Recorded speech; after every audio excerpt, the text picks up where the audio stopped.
बदी का फल। किसी गांव में दो मित्र रहते थे। बचपन में उनमें बड़ी घनिष्ठता थी। उनमें से एक का नाम था पाप बुद्धि और दूसरे का नाम धर्म बुद्धि। पाप बुद्धि पाप के काम करने में हिचकिचाता नहीं था। कोई भी ऐसा दिन नहीं जाता था जबकि वो कोई न कोई पाप न करे। यहाँ तक कि वो अपने सगे संबंधियों के साथ भी बुरा व्यवहार करने में नहीं चूकता था। दूसरा मित्र धर्म बुद्धि सदा अच्छे अच्छे काम किया करता था।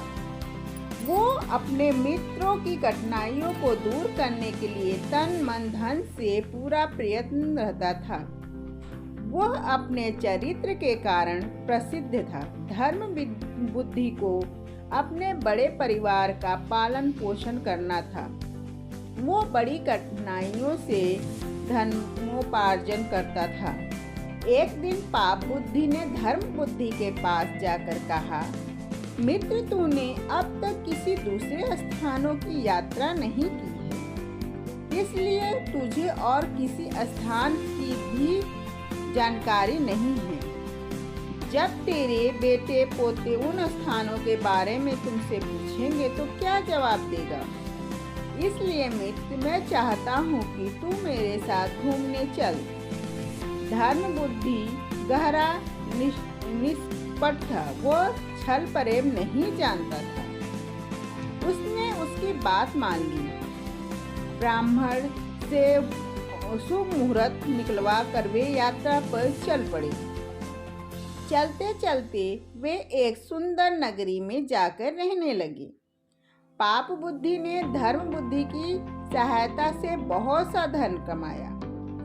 जब अच्छी कमाई हो गई तो वे अपने घर की ओर रवाना हुए। रास्ते में पाप बुद्धि मन ही मन सोचने लगा, मैं इस धर्म बुद्धि को ठग कर इस सारे धन को हथिया लूं और धनवान बन जाऊं।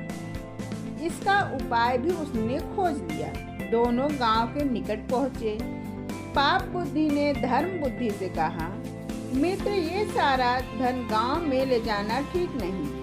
ये सुनकर धर्म बुद्धि ने पूछा, इसको कैसे बचाया जा सकता है? पाप बुद्धि ने कहा, सारा धन अगर गांव में ले गए तो इसे गांव वाले बंटवा देंगे और अगर कोई पुलिस को खबर कर देगा तो जीना मुश्किल हो जाएगा।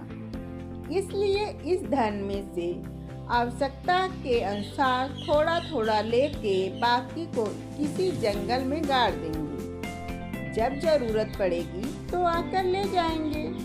ये सुनकर धर्म बुद्धि बहुत खुश हुआ। दोनों ने वैसा ही किया और घर लौट गए। कुछ दिनों बाद पाप बुद्धि उसी जंगल में गया और सारा धन निकालकर उसने स्थान पर मिट्टी के ढेले भराया। उसने वो धन अपने घर में छिपा लिया।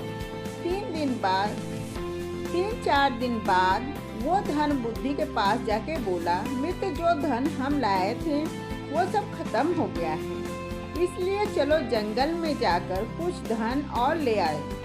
धर्म बुद्धि उसकी बात मान गया। अगले दिन दोनों जंगल में पहुँचे। उन्होंने गुप्त धन वाली जगह गहरी खोद डाली, मगर धन का कहीं भी पता न चला। इस पर पाप बुद्धि ने बड़े क्रोध से कहा, धर्म बुद्धि, ये धन तूने लिया है।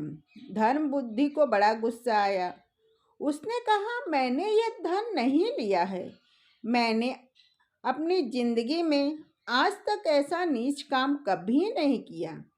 ये धन तूने ही चुराया है। पाप बुद्धि ने कहा, मैंने नहीं चुराया, तूने चुराया है। सच सच बता दे और आधा धन मुझे दे दे, नहीं तो मैं न्यायाधीश से तेरी शिकायत करूँगा।